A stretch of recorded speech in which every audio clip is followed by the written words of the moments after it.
All right, and welcome back to episode 027 of the OK Podcast, powered by the Strength Co. I'm your host, Grant Broggi, and I'm in studio here in the beautiful upstate of South Carolina with PJ, where it's still light outside. Today's date is July the 2nd, 2024. Ooh. And the Bitcoin price, the robots are doing it right, is 62,151. We'll talk about that in a second. July 2nd, the year of our Lord, 2024. And that's important because we celebrated another birthday this week. By the time you hear this, you're probably on vacation. You might be in Hawaii. You might be in Texas. You might be in, California, somewhere where people go on the 4th of July. Year number 258 of independence. I always remember 258 because the America is 1 year younger than the United States Marine Corps. So we started November 10th, 1775. So 1776, we celebrated 258. Oh, it's a year younger. So they got going before the Continental America. Marines. They got it going. That's how we won, and then we won again 2 more times. Nice. And it's we always say the year of our Lord, Anno Domini, 2024.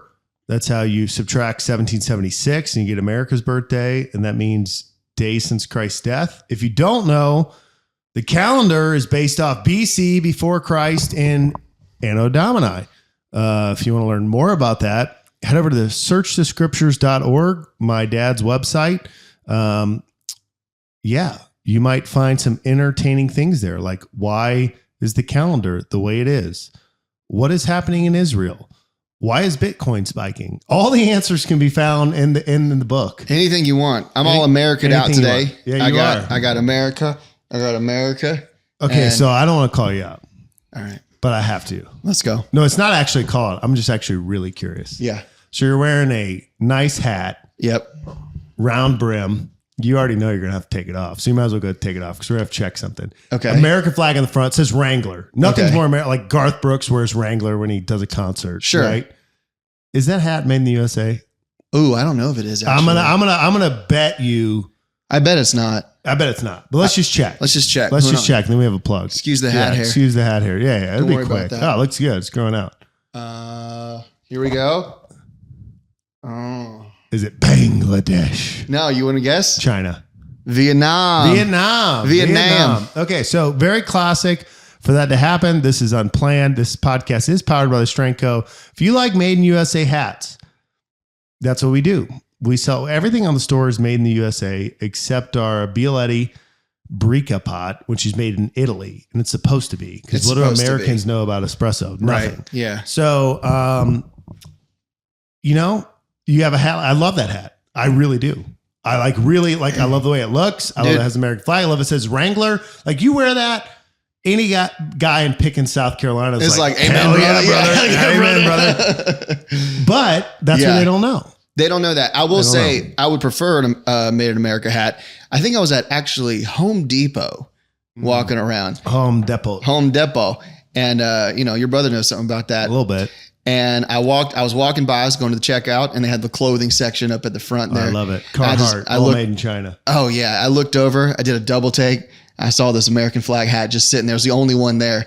And this one. Oh. And I was like, that's a sick hat. Yeah. I want that hat. That was my entire thought process. Then I bought it. No, it was good. Then I wore it. You did the right thing. And I love it. And no one would know. But if you like real American made stuff, I'm not just here to sell you cast iron. I'm telling you our hats, our socks, our shorts, t-shirts, made in USA. And you're going to pay a premium. You want our USA hat that's $45. It says USA on the front, like it should. Has piping that when you walk into the grocery store, a guy goes, sweet piping, bro. Mm-hmm. You're going to pay for it. But anyway. Well, it's a big deal because it's hard for a business owner to make clothing in America. It's actually it's actually way harder.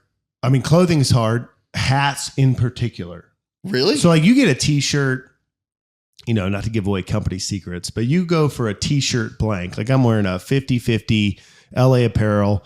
Cottons from 99 South Carolina. Me too. So yeah, there you go. Yeah, you're wearing the same shirt. Sewn in Los Angeles. That blank is $650, and you get the same blank made in Bangladesh, and it's $1.70. Whoa. Huge difference. Wow. But you go, okay, so there's a $5 difference or whatever that is, $5.29 or whatever I said.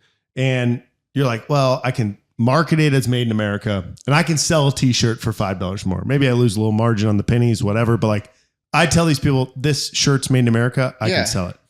You get a hat.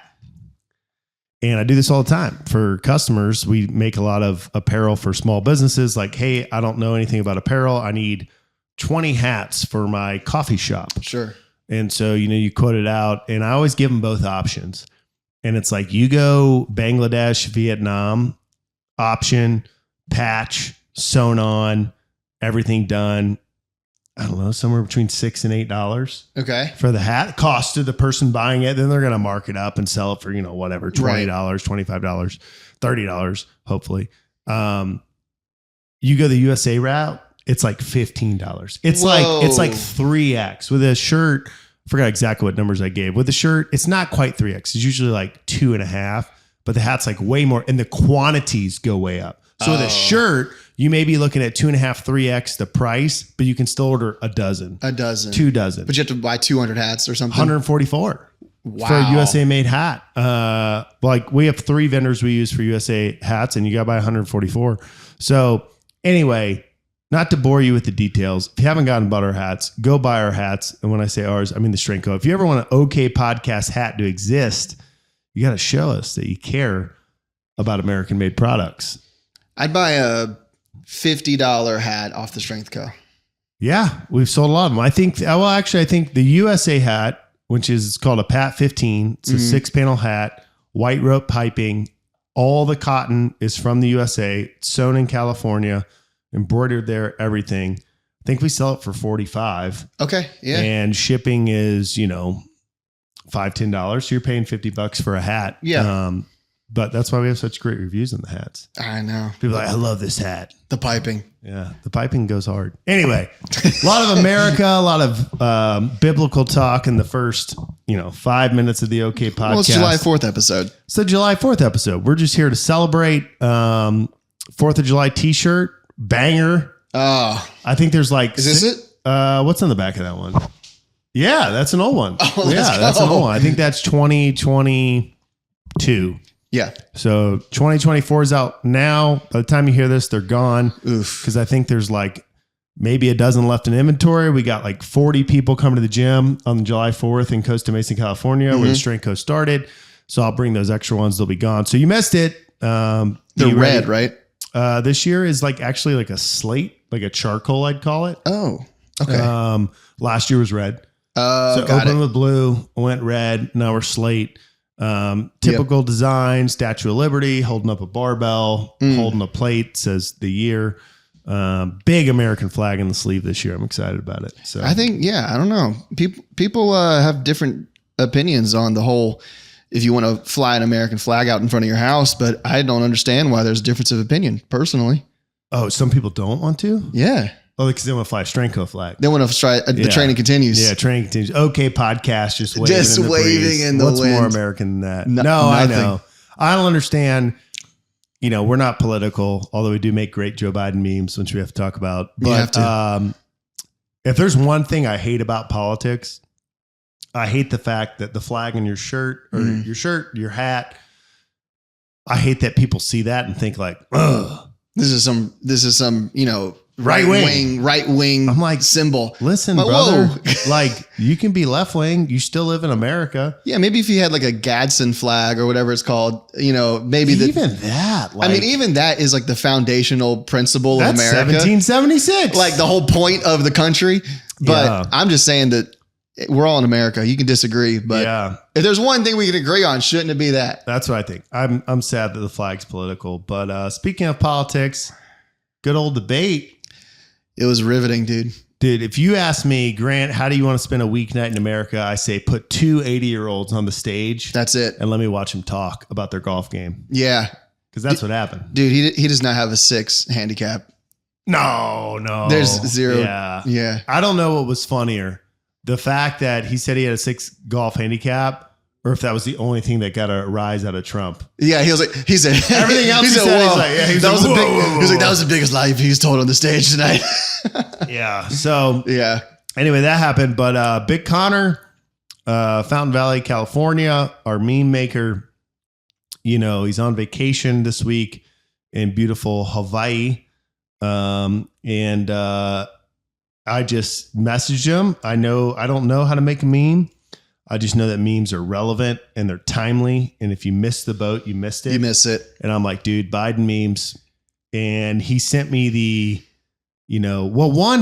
what's the music to it? You must have watched it. It has 2 million views now. I don't know if you know that. No. Yeah, it's 2 million views now. Okay. But it's like that's terrible. But it's like Wonderland, like almost sounds like ice, like maybe it's a Disney soundtrack. Okay, I have to listen to. But I heard it and I'm like, oh, this soundtrack I know. And then you see a Strength Co 45. Yeah, it's the same thing Connor uses for every meme. It's like a shot he took in the gym, says the Strength Co on the wall, and like there's a pair the plates of 45s, are in the front. right? Yeah. And so like you see that and that's recognizable. And then you have Biden looking around confused. I'm like, oh, this is going to be a banger meme. Yeah. And then he put some text up top. And before I get into that, I thought like the text doesn't matter. Right. Like the music's interesting. Biden's interesting. It's going to go good. And I mean, obviously the texts make the meme. It says like trying to remember if you did 3 or 4 sets. No, you need the text. Yeah. And Biden looks confused, right? Yeah. So it did well out of the gate. Like, above average. Yeah. And then it just kept taking off. Yeah. But what was interesting is that the comments were not like, because sometimes we do a Biden or a Trump thing. Like I'll talk about the next day's one here in a second. And then we get comments like, why do you guys have to be political? Dude. I don't care. And I'm like, dude, I'm just trying to be funny. Yeah. But, usually you get those comments. Every comment was like, just do one more, bro. If you think it's 3, it's actually 2. That was more controversial. Everyone. And everyone was so like, just do 3 more sets. And I'm like, I have coached people for a decade plus. When they say, is it 3 or 4? I always say 3 as the coach. Because my mentality is, well, if you don't know, you should do one more. Right. Every lifter's like, no, it was 4. Actually, it might have been 5. But the internet was like, oh yeah, you got to do more. So anyway, I thought that was funny. More controversial than politics. Seriously. Even more than that would be something about RPE. Yeah, RPE. So that was the next day, Trump. Yeah. So we had him saying, I don't know what he said. And I don't think he knows what he said. Yeah. Blah, blah, blah. And we said like RPE, stretch mediated hypertrophy. And that did well, but not as good. But memes, they got to be timely. You got to hit it right on the way. But I think the Biden one, it was like everything. It was like people that follow us, they recognize Strength Co background. People that exist recognize that Joe Biden's lost. People that know that soundtrack, which I don't know what it is, right? Put it in the show notes. I'm sure we'll figure it out. Whatever that is, like that, like gathered some type of attention. And then apparently, the lifters. There's way more lifters than I thought there were. Dude. Apparently, there's 2 million of them. Oh my God, dude. Huge reaction. I'm in. Huge reaction. Anything else we need to cover before we get these guys on there? We've talked about nothing important. No, not much. I'm back on the lifting train. Oh, yeah, you're back. Yeah, I'm back. Missed a week. I don't think I've missed a week in like an actual week in. So like you went 7 days without lifting. Yeah. Was it 7? Was it 8? You're in good company here. No. I think it was 8. Okay. I think I was like one more day. Yeah, man, it was last week, and I won't get into the details, but just one of those weeks of work was crazy. And then between, I started work before Blockhaven opened, couldn't stop until it closed, sort of thing. And then you're like, well, what am I going to do here? And then I had to travel, and then it was a whole thing. So quick question, because we might go down this rabbit hole with the guys. If you had a home gym, do you think it would have made a difference? Yes. Like, I know you. No, it would have. You don't skip lifts. No. Was it literally a 5-minute drive? And the constraints of, let's be fair, Blockhaven opened 6 a.m. to 9 p.m. Monday, Wednesday, Friday. Yeah. 9 a.m.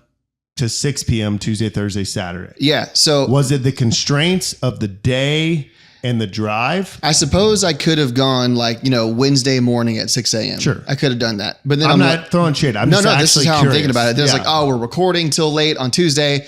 Hard to get up at 5 and go over there. Fair. Then my day is going to be kind of weird.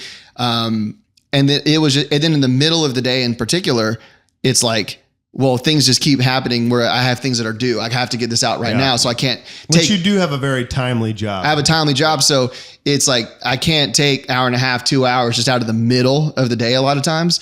And it's just impossible. So normally today I was able to, which is good. The last week was just particularly. How long did you go for today?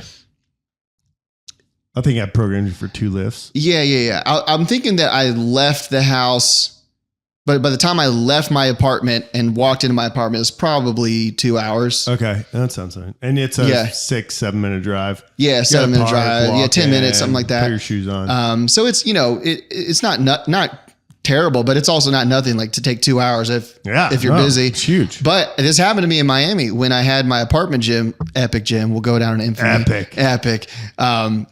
And I would be working late doing something. And then I'd be like, dude, I still didn't lift today. So at 9:30 PM, I just walk in my second bedroom, start ripping my lifts out. And I was down to do that. I tend to agree. Or sorry, this is important. Or even more crazy sometimes, I'm like, well, I'm kind of squatting pretty heavy today. I'm going to rest 6 minutes between sets. I'll knock out a couple things while I'm resting because my desk was like right there. So it wasn't even a big interruption. And so you could sneak it in with the home gym a lot better. So you think if you had a home gym over the last 8 days, I think I would have. You wouldn't have had great 2-hour workouts. No. But you would not have gone 8 days without touching a barbell. Correct. Yeah. No, I'm fully on board with the home gym. It actually does help. I'm a fan. Let's get these guys on here. 027 of the... Okay. Guidons. Podcast powered by the Strength Co. Special welcome back to Father Trey Gottlich. Father John Misty. Father John Gottlich. John Gottlich. That's what they call him. Welcome back with a little. I forgot how to do this, man. Hat. Yeah, it's tough, man. It's like you go 25 weeks on end talking into a microphone, you miss one. Like imagine how Garth Brooks feels taking a summer off from touring. Yeah. Well, it doesn't count. He actually doesn't write his own music. He doesn't write his own songs. Yeah. He's not even a real musician. He's a fraud, dude. Who is that guy? So episode 027, special guest tonight. We'll introduce him here shortly. So we got about, I don't know, maybe 10, 12 minutes. We're back. The team is back. We're a full up fire team, which is good. I guess I'm point. I shouldn't be point. I'm the leader. So PJ's point. Yep. What do I do? Gottlich is the saw gunner. No, leaders, I assist him. You assist him. Yeah. Leaders on me. Leaders on me. Leaders on me. Leaders on me. Fire team. So you're rally point. Rally point. Bunch of weird Marine talk there. Follow my tracers. But the fire team is back, and Trey, it's good to have you back. Oh, glad to be back. Yeah. You got did y'all even talk last week, or did y'all just sit in silence? Dude, it was we were just commemorating your loss. Like crying. You not being here. Well, We just moment of silence. Do you think I died? I didn't know. That's what we told everyone. I thought that's maybe. what we told PJ. Yeah, I thought it was 50-50, honestly. Trey's out here, he's dead. Yeah, he's got to be dead. Yeah, there's got to be. So in terms of information delivered on the OK podcast, which this podcast is powered by the Strength Co. and by our good friends BW Tax. And the wholeheartedness of this podcast is to talk about lifting, but talk about other things, music, sports, dad life and Trey's world, all the things that go on. And, sometimes we're informational. We've had CrossFit gym owners. We've had random people from New Jersey that talk funny. We've had people from Long Island that played college lacrosse at the University of Navy. We've had Guatemalans. We've had a wide... just a Guatemalan. Yeah, a Guatemalan. Just one Guatemalan. Guatemalans. To be fair, Matias is only half Guatemalan. But in any event, we've had a wide stuff, and everyone's been super entertaining. It's been exactly what I've wanted. Like people that I want to talk to, that you want to talk to, that we want to collectively talk to. Last week, we had Midwestern Jake from State Farm, And like, that was the most informative. Like, if you want to learn something, and you may not want to learn about Ozempic, you may not want to learn. Oh, I forget your brother, the fake doctor, Trey. Sorry. Yeah. Shout out Caleb. And who was also a very dedicated listener, who's also a very informative doctor. And he did a great job. But I just meant maybe because I was excited to talk about Ozempic. But like, it was like information blast. It was for 30 minutes. It was a college course on college lecture on would you Ozempic. agree, Jeff? Yeah, I didn't know anything about Ozempic, and now I know a lot more. Yeah, now you know a lot, like to how the gut works, everything. Like with your brother, we were just like, so do you have to go to college to be a doctor? Like with this guy, we were prepared. So Caleb kind of set the groundwork. I'm trying to like rebuild up Caleb here. I don't want him to unsubscribe. Oh, yeah. You don't need it. And in any event, we finish, we hang up, we talk smack like we do at the end of every episode. Jeff leaves. I looked at Jordy and I said, that's going to be a banger of a YouTube video. He's like, dude, the internet wants to know about Ozempic. I'm like, yeah. Right. And like, I'm a starting strength coach. We talk about strength, like banger episode. He's like, dude, I'm going to bust this thumbnail. Like, we got this. We're like, should we call it Ozempic, the miracle drug? What were some of the other ideas? Should I take Ozempic? Ozempic, this doctor's opinion will shock you. Yeah. Shocking facts about Ozempic. Yeah, revealed. Is he pro Ozempic? He's pro. Really. He's pro Ozempic. I gotta start listening to this podcast. Yeah, I've only listened to one episode, the one I wasn't on. So that's that's how it goes. So it doesn't matter if he's pro. We're here for the clicks, and this is not even talking about posting it on the OK podcast. This is about taking like, hey, what would strength trainees want to figure out? So we get the thumbnail, we get the title, and I'm like, dude, post it Friday, and we're both like, Jordy's traveling. I'm busy. And I'm like, dude, it's going to be a banger. And so usually like within the first 2 hours, one of us messaged the other. We're like, top 3 out of the last 10. Like, hell yeah, brother. And I don't check it for a day. And it's like 10 out of 10. And PJ is like, oh, but it's evergreen. It's evergreen. That's evergreen content. It'll pick up. What is it at now? 694 views. Terrible. Dude. Like, we don't hit 1,000 in 24 hours. It's down there. Oh, tank. Is that my fault? It's literally it's your fault. Yes. Thank you, Trey. Someone's connecting the dots. Yeah. I will say the only thing I'm not going to discount it yet, because when you have a long video like that, it's 30 minutes long. It's a long video. And it's that informative, and people really want to know that information. If Ozempic starts trending in the news again, I'm just saying, no, don't count it out, because I've seen him come back with a vengeance. I have too, and you've been at the YouTube thing a lot longer than I. I just think, Trey, go back and listen to the episode. And in terms of like, we usually are like, yeah, Tennessee won the College World Series. Who cares? Next topic. And this, we were like, all right, the people want to know. The people did not want to know. Yeah. Well, let me tweet about it and.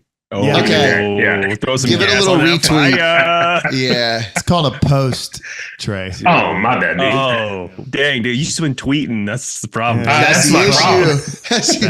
What do you want? Let me truth it. Truth it up, dude. Yeah. Listen, I'm just saying that as soon as Trump goes on Ozempic and says it's the best thing ever, he has Trump Zempic, it's going to take off. The video is going to take off. No, strength Zempic. Which I said is just trend. Yeah, trend. Anyway. That is just, Anyway. Like, Trey, what do you know about Ozempic? Anything? Makes you skinny, right? Isn't that the whole thing? Yep, that's it. Listen to the episode. Or just Is it post that clip. It's essentially just post that clip. Yeah. Yeah, it's a tapeworm. It's a bottle of tapeworms. It's a bottle of tapeworm. I mean, I don't want to put words in his. I don't want to put words in his mouth, but Jake.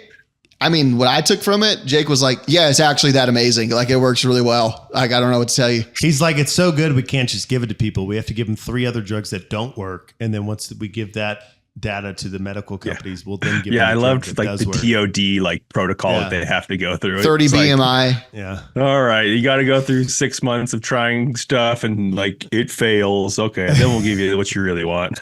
Yeah. If you guys want a secret, if you're trying to lose weight. You don't want to go on drugs, like cutting edge information. Eat less food. No, that's not as fun though, dude. Yeah, I know. Take the Ozempic. That sounds fake. On 4th of July, that's the least American thing. That's true. Grand like communists over here. Wow. Oh, jeez. I would sing the communist theme song if I knew it, but I don't. That's all I know. I thought it was "Oh Canada," but all right. Anyway, we got 10 minutes, Hefe, before our special guest comes on. Let's see. Well, Trey's back on the podcast, so we got to ask him. Trey, are you back to training? What's going on with the lifting? Anything? Next slide. All right. Next topic. Yeah, that's Wait. That's all How right. many days has it been? Dude, I don't know. Ballpark me within 3. A month? When I get these twins? April 25th, 24th? Have you lifted once since then? No. Okay. All right, Because but still alive. I saw kids are still alive. That's right, good. Really, right now, what it You're is setting PRs every day. I have I have my garage gym, right? And then I have a bunch of boxes of crib boxes, basically all baby stuff that I'm just procrastinating throwing away. That's just sitting in front of all the stuff. So Memories. Yeah. yeah, that's essentially what it is. Yeah. Also, in case I got to take some back, I can just I got the box still. Yeah. Hey. Just That's in the in box. case. Unused. Totally unused. Well, as long as the babies are less than 500 pounds, then Whoa, Waylon, then what's you're up? good. Oh, cat on deck. Whoa. We got a cat here. But that's my Oh, excuse. Zoe's back there. Hey, are we still doing is this still a crypto? Oh, dang. Yeah. Price of Bitcoin. Oh, thank you, Trey. The block crypto. height is 850-458. Shout out Zach Copley. Shout out. You missed it. He gave us a Bitcoin grenade last is it? Oh, week it's over when there. I let the What does guest that in. mean? When I let the guest in here shortly, I'll grab the grenade and then I'll explain it to you later. Okay. But yeah. So Bitcoin is kind of like my cat. It's just growing. Every now and then it gets diarrhea and it shrinks a little bit and then it just grows again. And we're at 62. 62. We're not worried. We're up It's since been lower. podcast inception was 41. Ooh. So you can't really afford not to keep talking about Bitcoin. You can't afford not to. Yeah, it's One of and these when- days, we'll all know what Bitcoin is. Well, when Trey retweets one episode, Bitcoin's going to the moon. Okay, We're just waiting. So for you East Coast types, where 70% of the country lives, it's currently for you non-military types 9:23 p.m. Our guest is in the waiting room. We're gonna let him in at 9:25. So Jordy, there's a gun to your head. You're gonna lose all your Bitcoin in a boating accident. You have 2 minutes to explain to Trey what is Bitcoin. Okay, I'm going to do my best. Bitcoin is a decentralized currency. It exists in the world. It's on the computer. Basically, it is a software program that someone created. That's a very simple answer to it. So it's What is ones a and zeros? It's ones and zeros, right? What our money is kind of like ones and zeros right now. But what's the problem with those ones and zeros? One person, one centralized entity called the Federal Reserve of the United States controls and tracks and keeps track of and backs all of those ones and zeros. Some guy comes along, says, I don't like that. This 2008 thing happened. All the banks got bailed out. I don't like that they can do whatever they want with our money. They can print more. They can take it away from us, whatever they want. I don't feel like we have control over it. If only there was a way, Big Short. If only there was a way to decentralize the control of that currency. Well, some very smart guy came along and said, here's what we're going to do. We're going to basically make a big ledger in the sky on all these different computers. We're going to run this software on computers around the entire world. And now we're going to keep track of, hey, I sent Trey 10 units of Bitcoin. He sent me 5. And we're going to keep track of those transactions. But instead of one person controlling that, all those ledgers are on all those different machines at the same time. And all those machines are going, hey, did you see that he sent him 10 Bitcoin or 1 Bitcoin? Oh yeah, I saw that too. Cool, that's approved. And they're all checking each other. So you can't really shut it down. No one really controls it. No one owns it. No one can mess with it because you'd have to mess with every computer in the whole world to do that. Okay, so quick caveat. So Bitcoin is notoriously used in sports betting, politicians purchasing hookers. Yep. Like nefarious activities. Nefarious, right word? Right Yeah. word, Jeff? Yeah. English Good word. Yeah. Nefarious It's a activities. $10 word, man. Thank you. Look at Nefarious yeah. activities. But you're saying everyone can see.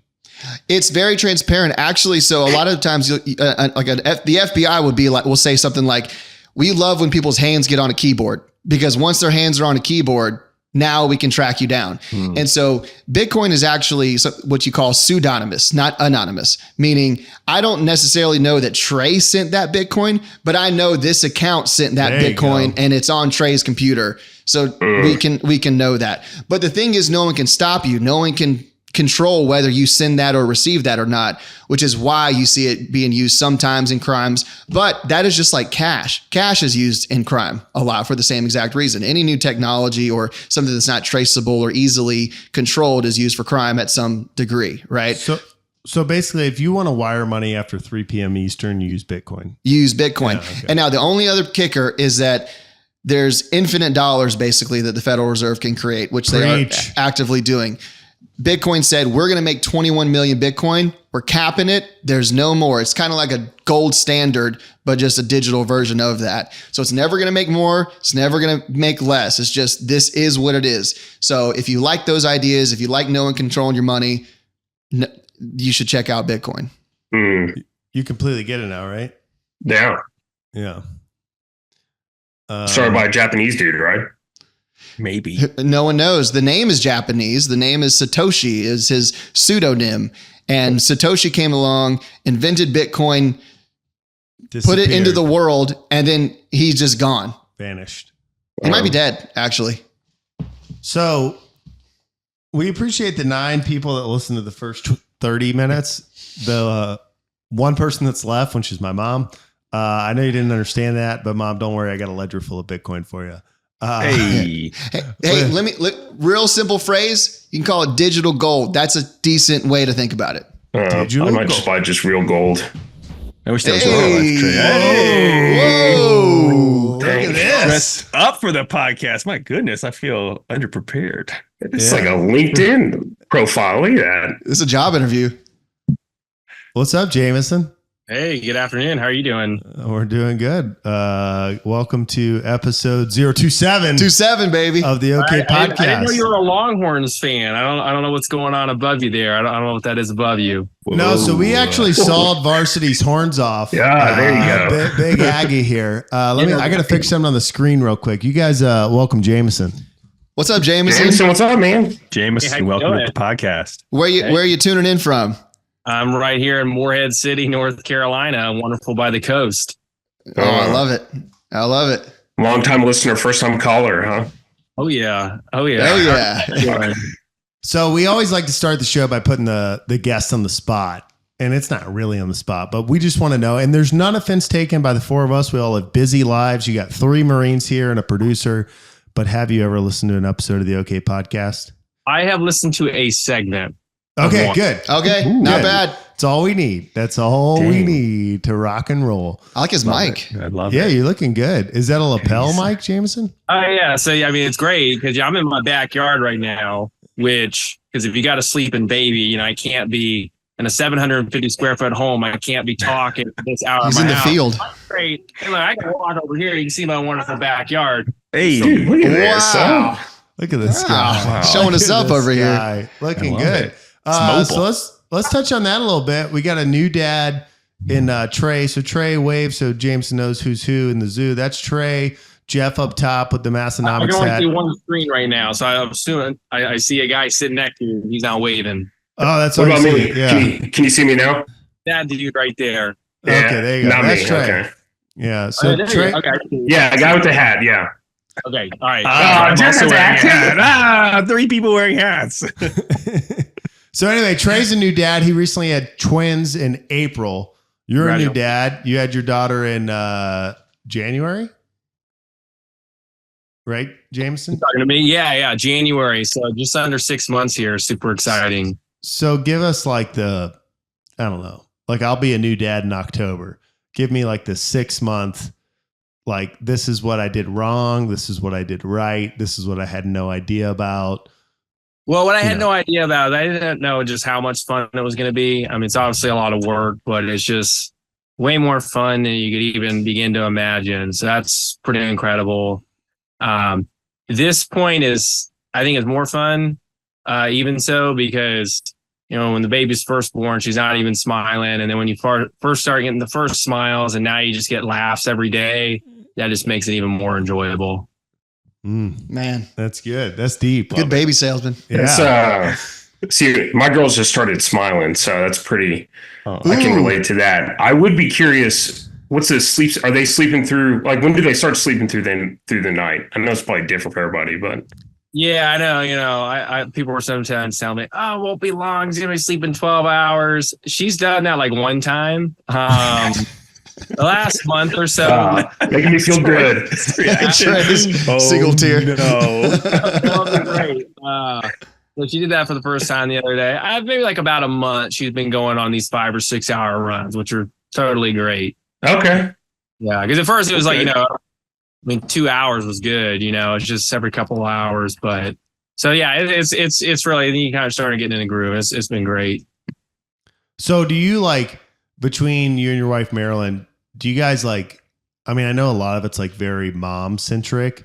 Are you like, hey, if she wakes up between 2 and 4 a.m., I'll get up? Or is is it just chaos? No, Marilyn does that. Marilyn does that. Okay. So okay. what I'll do, I'm joking.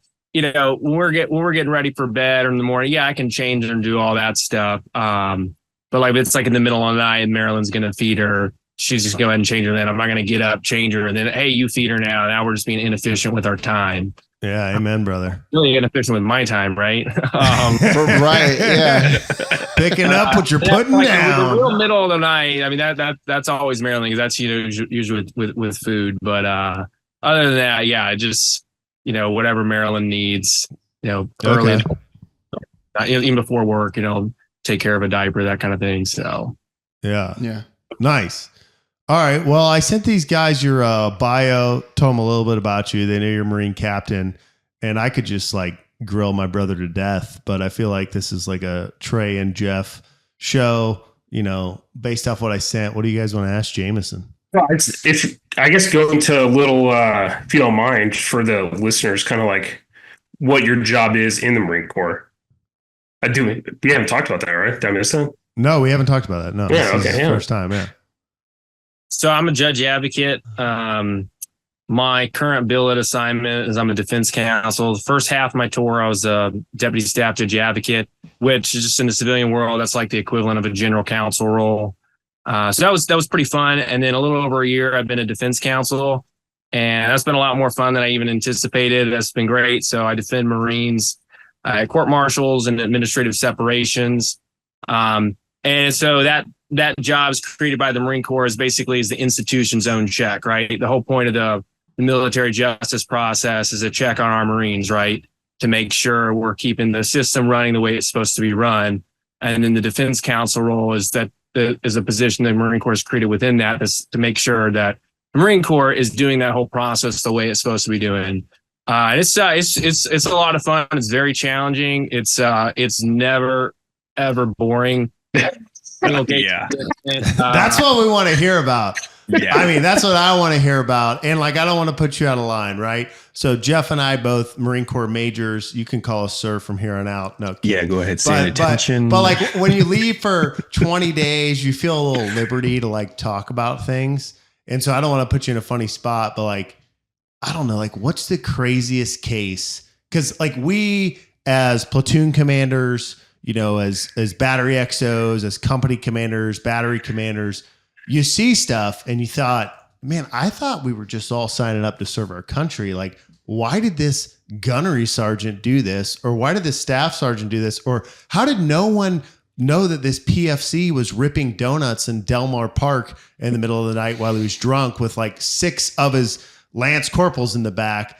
Like, do you have any, obviously no names, but any like stories where you've defended or prosecuted where you're like, wow, I never thought I would see such a thing? Yeah, it's first off, there's different kinds of cases you get, and like I said, everything is super interesting. Nothing's boring, which is good, because I mean, you want to be super engaged. You're going to give the Marine the best service possible that way. I'll say that there's different types of cases you get. There's some cases where I've had some cases where the situation didn't look good, and it's like I'm absolutely believe like, hey, this didn't happen the way it's being either at all or not in the way it's the Marines being accused at all. So there's like some of those cases. Some cases, or it's like there's maybe more things that like the Marine has is more falling squarely into what the Marine's accused of. And there, your job is to make sure that every bit of the process is going the way it should be, because the Marine's still entitled to certain things. That's going to be a better outcome for the Marine, making sure that the government is doing its job the whole way through there. And then you get everything in between in the process there. Interesting things, without getting into any names, just so it's entertaining that I can't get the specifics of cases, but like it was pretty fun one time in the courtroom. I'm in the room and I'm literally yelling as loud as I ever yelled in my life, loud as you're yelling at OCS in the courtroom. You're like, why would you do that? Well, that was part of the job, because part of the situation of the case is this dude was screaming as loud as he possibly could. That's what happened in the factual scenario. And how do you convey, I can go into advocate and say, hey, this guy was yelling as loud as he could. I can say that. But what's the best way to communicate that to the fact finder, the person who's listening to that and making a judgment call without any warning? And you're telling, this is just exactly what happened with the story. Without any warning, you just break into it and just scream as loud as you can in the courtroom, and everything's bouncing off the wall. And then it makes them realize, like, oh, wow, this was like something that really happened. Like, this is, and just totally set the tone for the case. And we did very well in that case. And so that was. Were you in the prosecution or the defense in that part? I was defense in that role. I would have objected for sure, because like I feel like if your last name's Broggi, you're louder than the average bear. So. Sorry, Jameson. I would say, hey, objection. What rule are you referring? We're last name Broggi, defense, Your Honor. Sustained. That's what he's saying.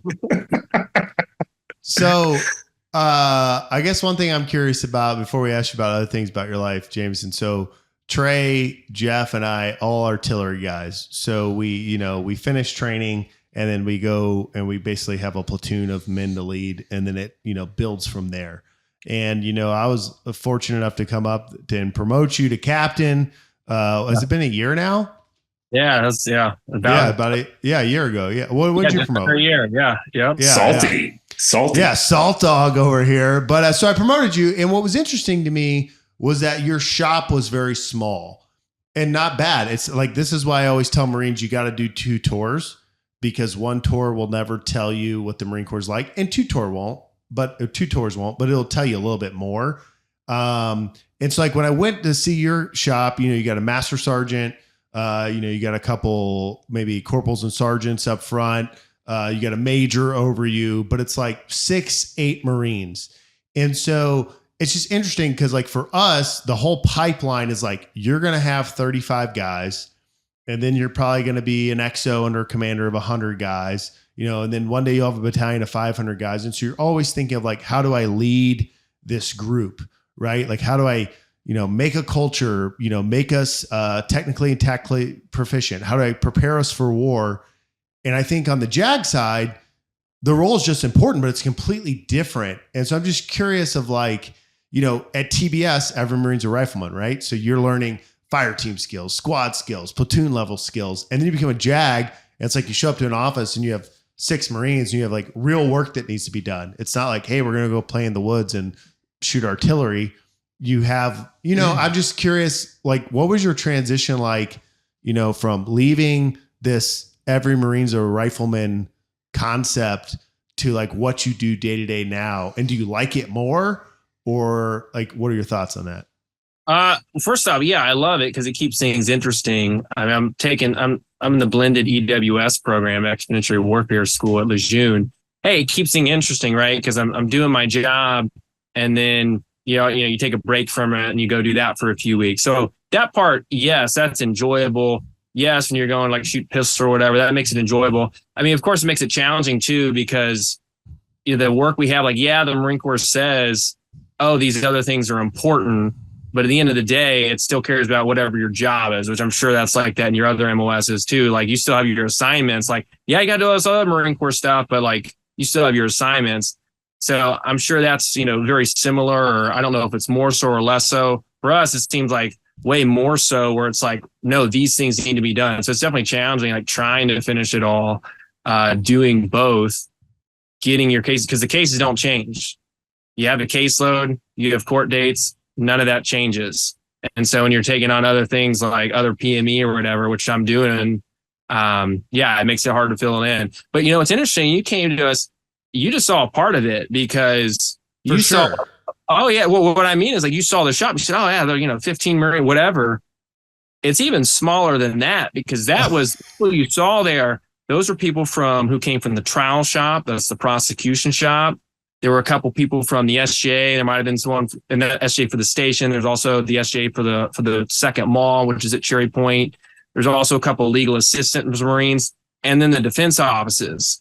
So and the group I'm working very specifically with, I work with everyone in the building. Sure. But individually, as my team, that's even smaller because I'm in the defense office. And so do you guys have formations? Does everyone come to work at I'm not saying Trey's laughing. I'm not saying that to be funny, but I'm just so institutionalized of, we'll call it company level sized events. But when you go to work or a Friday when you get off, do all the Marines come to one spot and someone is hey, be safe this weekend? Yeah, there'll be a brief. Okay. Yeah, there'll be a brief at the end of the week. Not within. So our law section is within H&HS. That's the headquarters and headquarters squadron. That's the administrative Marines for the entire station. With them, no. All the different sections are very dispersed because when you're working for a station, you got fuels, right? You got the law section. You got people facilities. It's very different. With them, no. Within our building, yes. The bulk few Marines. That's all I was thinking about. That's all I was thinking about. Do you have to sit duty? When I was in SJA, yes. Okay. How much did you hate it 1 to 10? Does everyone hate duty? 10? Yeah, everyone hates duty. It's literally the worst thing ever. The worst is Saturday, because then you go home on Friday, you wake up Saturday, then Sunday, you're I want to go to bed. So no, Saturday. Yeah, when I was SJ, yes, defense, Cherry Point defense, we don't, because there was only 3 defense attorneys, and if you have to respond to something, then all of a sudden the Marine Corps is hey, we need your services. It's hey, I was also the responding person there.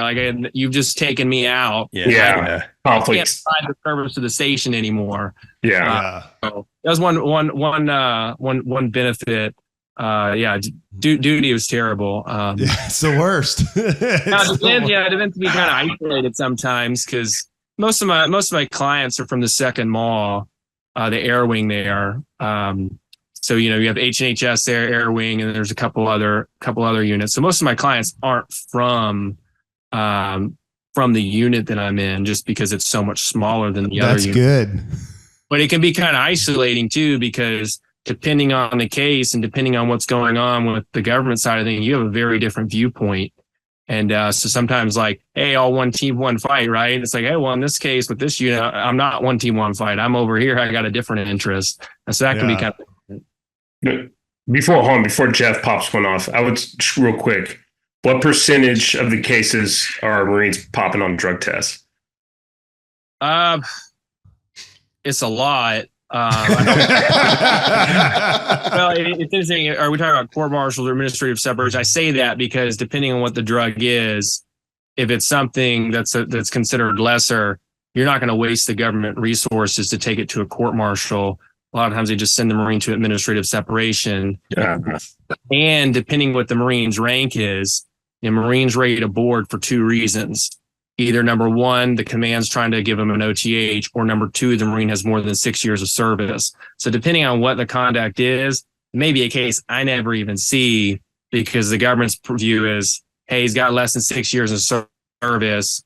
I'll give him not an outcome that's not as bad, and we'll also save our time, and we'll just process him out with a general. So those cases, I don't have the numbers for those. But I'll tell you, just in terms of the grand scheme of things, it's probably higher than, I don't know if it's not a majority. I don't know if it's, I don't know. 49%. Yeah. We'll see with that. Interesting plurality is what I would say. Fair enough. Spoken like a true Interesting attorney. plurality. Interesting plurality. Well said. And like drug use, I'm curious now, right? I just took command of a unit, a bunch of New Jersey hooligans. Is it still like, so when I was a second lieutenant, first lieutenant, like weed was big. Every now and then you'd see cocaine. Every now and then you'd see like a steroid ring or something harder. Like, is it pills? Is it prescription stuff? Is it weed? Like, what is I don't know. I guess what you would say, like, think about it in terms of, hey, you have an 18-year-old Marine, he checks in, you're his platoon commander, and you're like, hey, what do you stay away from? Well, or like, these are the things that get Marines in trouble. Is it like weird offset things? Or is it like guys that are like, yep, went home and smoked pot? Like, what kind of offenses are you seeing? I'm one defense counsel at one installation in one subregion, but my anecdote, what I've seen, the most common thing I've seen is this thing called Delta 8, which is like a variant of like THC, like synthetic. That's the most common thing I've seen. Have you heard of that, PJ? I lived in Miami, so I heard about it. Is it an amphetamine or? No, it's a synthetic. It's a synthetic weed. It's basically synthetic weed. THC, which gets you high. It's a synthetic THC. Okay, got it. I'd never heard of it, but now that I've heard of it, it's like at every single gas station you turn around, like listen to it, like okay, all right. Anyway, thanks for your Marine Corps expertise. I'm sure the guys want to talk about other things. I was just curious on, as Marines, what the differences are. But Jeff, what do you got for him? I'm going to backtrack a few years here. Question. I want to talk to you about ask the REACH Act, like the process what is it? And then what was the process like for getting that pushed through? Like, I've done some work at like the Utah State House and just seeing like the bureaucratic nightmare like that is. So just want to hear what your experience was like getting that through the South Carolina, State House. So there's two different REACH Acts. There's the one that's passed in South Carolina, and there's a pending one in North Carolina. The South Carolina REACH Act, in very abbreviated terms, is a law that's now a law in South Carolina that says to graduate from a public college in South Carolina, every student, regardless of major, has to take a 3 credit hour course on American government that requires the students to read for themselves the Constitution, the Declaration of Independence, at least 5 of the Federalist Papers, and the Emancipation Proclamation. The why behind it is, hey, we live in a great country. We're grateful to be Americans. We have certain rights as Americans, but we see today that so many Americans know so little about our country. There was an interesting survey from the American Council of Trustees and Alumni that showed that 10% of college graduates thought Judge Judy was on the Supreme Court. And so this is the evidence we see from college graduates. In South Carolina, not a single public college, with the exception to, with very limited exceptions, required a class on American government to graduate. So we see this problem, and we see that the public colleges don't require a college class on American government. So the REACH Act was a bill that says, hey, to graduate, you got to take a class on American government, and that's law now in South Carolina.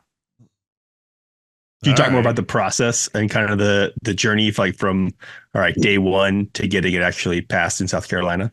So the legislation took 8 years to pass. Sounds about right. So back to the process though, to add on to Jeff's question, when did you hear about this, and when did you start trying to push it, and then the stuff you did? But 8 years ago, you're not a Marine. 8 years ago, you're a senior in high school.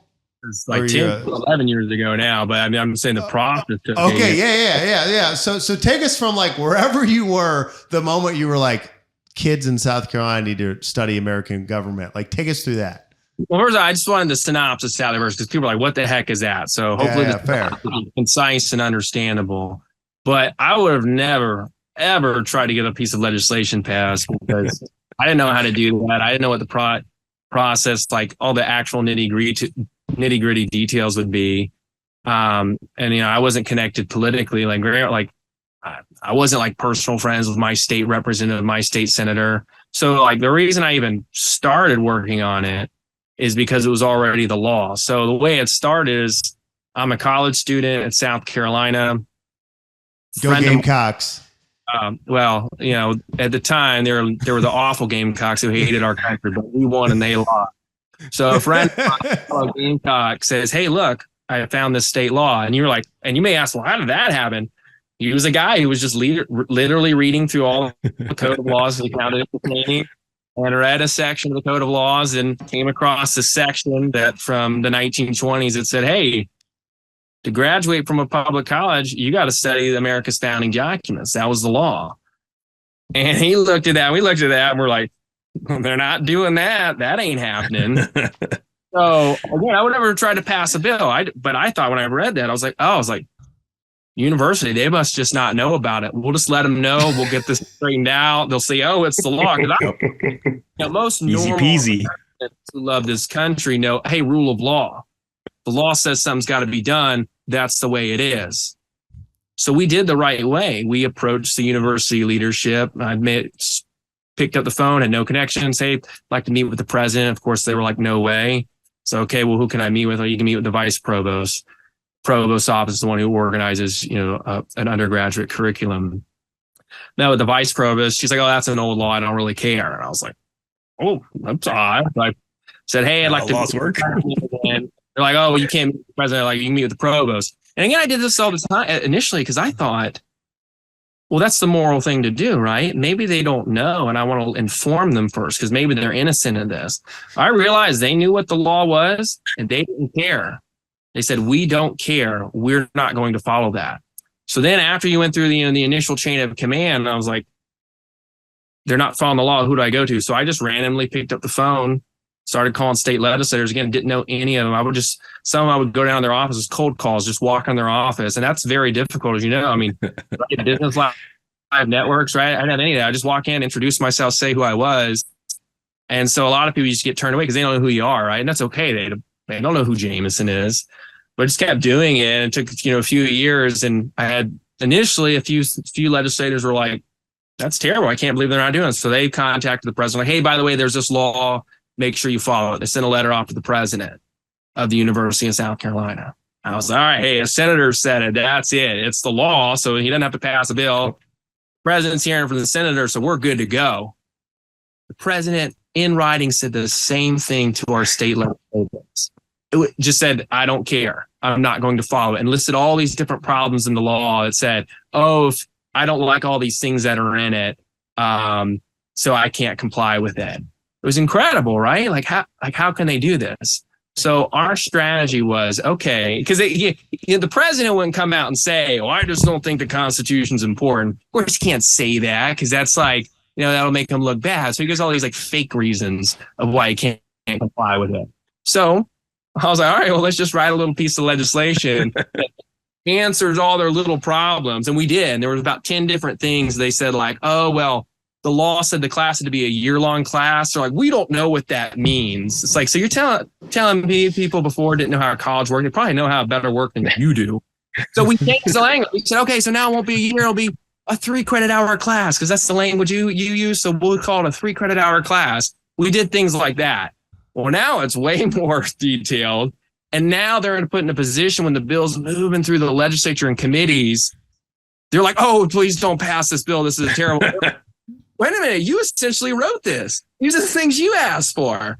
And it took a lot of back and forth. And it was very difficult because, some of the legislators are really, if Clemson opposes it or USC opposes it, they're like, "Well, I'm a Tiger. Tigers are against it." And it's like, no.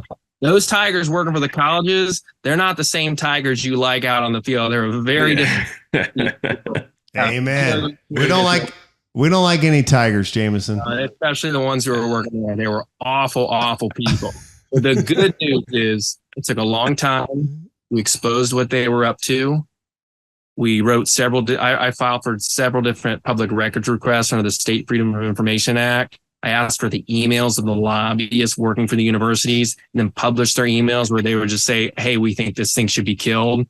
And when legislators were really seeing like, this is what they actually think about us, this is what they think about this, they really gave us a lot of momentum. And in the end, South Carolina passed the state Senate 45-0. And the House Representatives 91-12. And at the last minute, literally, The president of the University of South Carolina and the president of Clemson University endorsed it because they had to at that moment. Yeah. And we won and they lost. And now to graduate from a public college in South Carolina, you have to study about America, whether you like it or not. And hopefully, amen.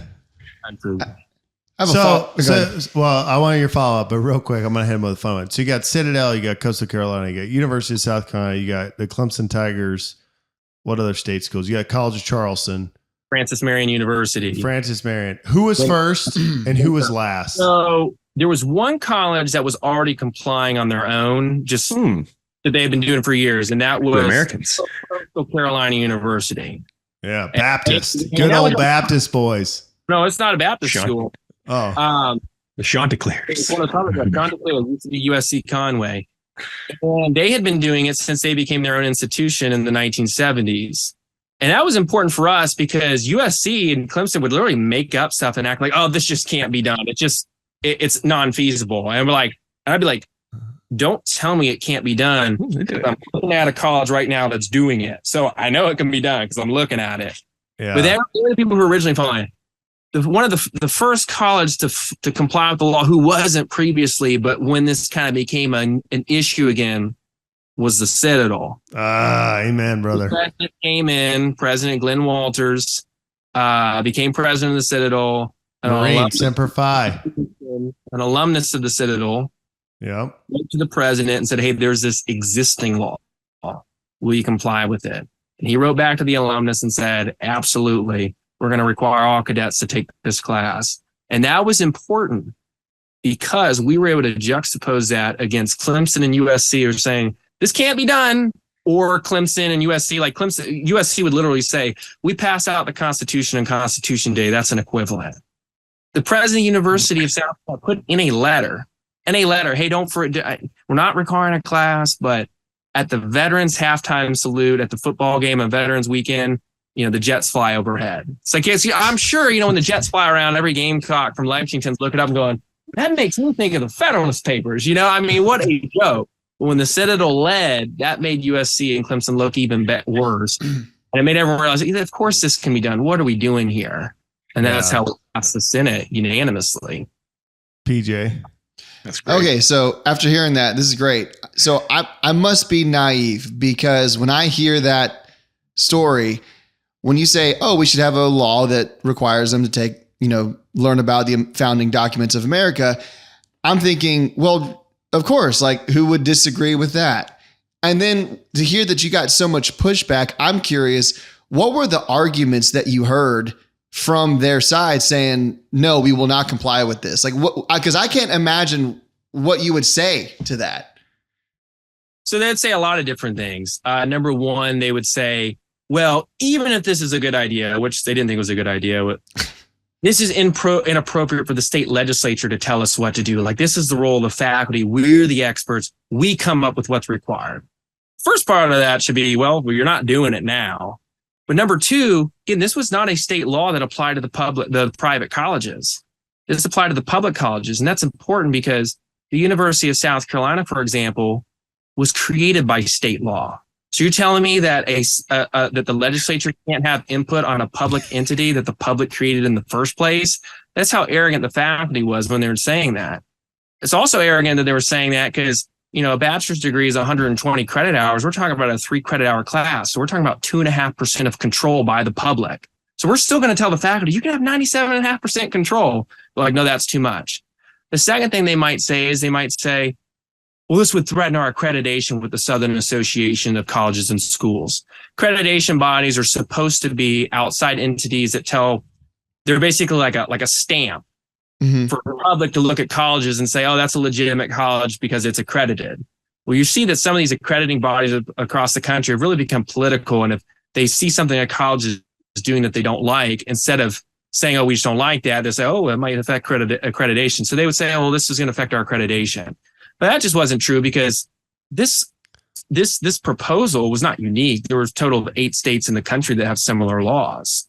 And there were other states that had this law, other colleges that followed that law that were accredited by the same accrediting body that accredited USC and Clemson. They hadn't lost their accreditation. And even if it had, which it didn't, but even if it had, state law by the people always trumps some private entity of some group of people who says, this is what we think colleges should be. A third thing they might say was, well, this is done in high school, so it shouldn't be done again in college. And our response to that is, yes, it is done in high school. And you know what? This is important. It should be done again. You may take certain subjects in college that are very unfamiliar to you, and then you take some colleges subjects that are familiar to you, but now you're going to study them at a deeper level. And this is one of those such things, because this is the survival of our country. And we put special exemptions in the legislation where if you were in high school, but you took an AP American government class or a dual enrollment class, we said, hey, we'll exempt high school students who have demonstrated college level proficiency in high school. So they're good. You said, what were their objections? Those were the objections they would say. Now, the real reason is I got the real reasons when I met with them. It's an old law. We don't care. We want to do our own agenda. But the things that they would say publicly, those three things were some of the things that they would say, this is our real reason for objecting, even if it wasn't. All those sound like cop-outs for, hey, I just don't want people to learn about America. You said it, not me. All right, I'll say it. That's fine. A lawyer on the hooks. I feel like that's a real feather in the cap for like your presidential campaign. Is that coming up soon? Or? How old are you? 30. 5 more years. 5 more years. Well, 2032, huh? Yeah. Well, and then when we get you on the election cycle, let's go. We'll have time to get you prepped for that one. I think what they mean, James, is do you have any political aspirations in the future? Right now, no. I'm so disgusted with what's going on in North Carolina. Like I'm trying to push the North Carolina Reach Act, right? By the way, this is something that's like totally unaffiliated with my day job, right? Like I'd literally take vacation days, leave days to work on the North Carolina Reach Act. And sometimes it's so disappointing to see the pushback that happens. And it's like, I have no interest in joining that club. Sometimes it's like, I'd rather just be a citizen and work when I want to, at the time I want to, rather than see things stall. So, I mean, no. Yeah, no, I hear you. I feel the same way about Smart politics. Man. Like when you look at it, it's such a racket. It's like, and you need good people. Like obviously you need good people, and maybe there's good people out there. I don't know who they are, but it's just like, it's almost disappointing. But anyway, I think we've not exhausted. We could probably talk your political career and your political stuff all night, but we probably need to move on to some other stuff. So Cool. Well, you cut out for a second. Say again. I'd say, hey, remember, our Constitution isn't political. It's not political. No, you're right. No, you're exactly right. The only thing political about this conversation was Trey and Jeff asking if you were running for office. Everything else was just a celebration of the 4th of July. Hey.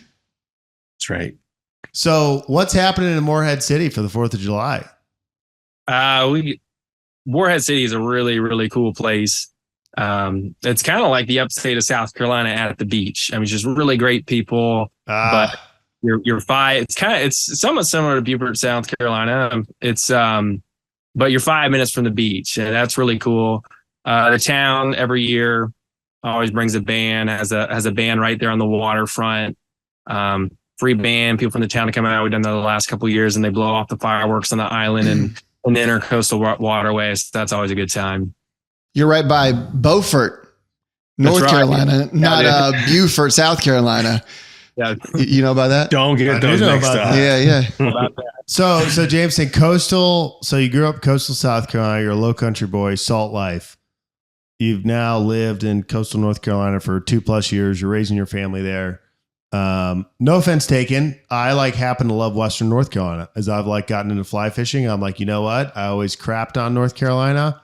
There's a lot of good country up there. I don't necessarily like their politics, not them political, but Western North Carolina, beautiful country. But you've lived in coastal South Carolina and coastal North Carolina, same type of stuff. I know you grew up in the South, meaning South Carolina. Well, what do you like better? What are you like? Hey, this is better here. This is better there. You can take this into barbecue. You can take this into politics. You can take this into the kind of trucks people drive. What do you see the differences on the coastal Carolinas? Well, first off, North Carolina has better barbecue. I mean, that's Whoa. the thing. But what was the barbecue Good man. we loved in South Carolina? We loved Cane's in Florence, and that barbecue in Florence, that's really not South Carolina barbecue. South Carolina, what's famous for mustard. Cane's barbecue is really North Carolina. That was always my favorite. Then when I got here, every barbecue is similar to that. So no question. So you like chopped more than pulled? Chopped with vinegar, yeah. And Okay, I say chopped. that's a barbecue. In all honesty, I'm open-minded and open-mouthed. But yeah, my favorite. Amen, brother. I'm right there with you. No, I just think it's interesting because if you like really dig into this, there's actually, and PJ and I have talked about this, there's like a line in South Carolina, like above Hemingway, where it changes to vinegar. So it actually still changes to vinegar in South Carolina. Of course, yeah. But the PD, it's way more predominant here. Yeah. Yeah, the PD is mustard. I actually like a blend. I like a vinegar-based mustard. Whoa! But I like chopped way more than pulled. You know that's Cane's with the Cane sauce, which is really if you look at the ingredients on the Coleman sauce, it's vinegar and mustard. And I've never actually seen another sauce like that has vinegar and mustard. Maybe I'm sure there is, but I've never seen it else besides Coleman. So maybe that's where the location is. It's hey, they're getting the blend of North Carolina and South Carolina. And what state did you have that barbecue sauce in?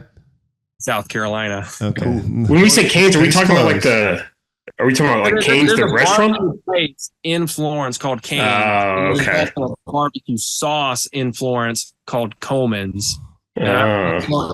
Cane's serves Coleman's sauce, and I love the Coleman sauce on Cane's barbecue. I thought y'all were just confusing what barbecue was, and we were just talking about Cane's chicken. Yeah.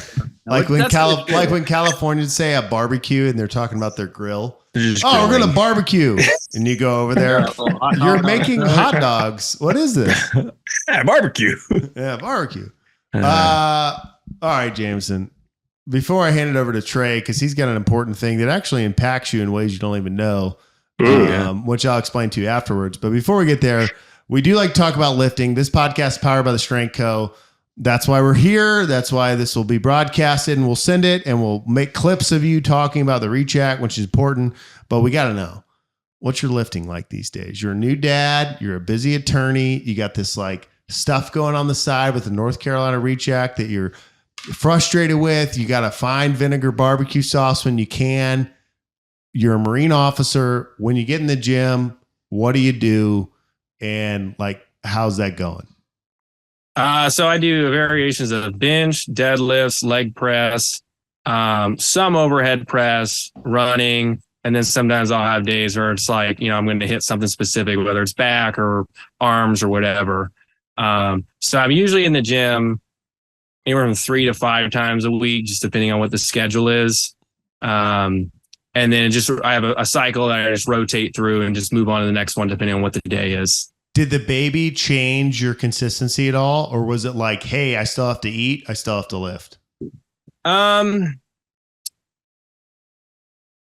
Somewhat. But I took some days off. So, I was here the whole day. And so instead of me being gone at work for, 10 or 12 hours, I'd be here, but okay, I'm going to go to the gym for, an hour and a half or whatever it was. Yeah. So I don't mean it as a knock. I mean it as a compliment, because we see a lot with people that lift.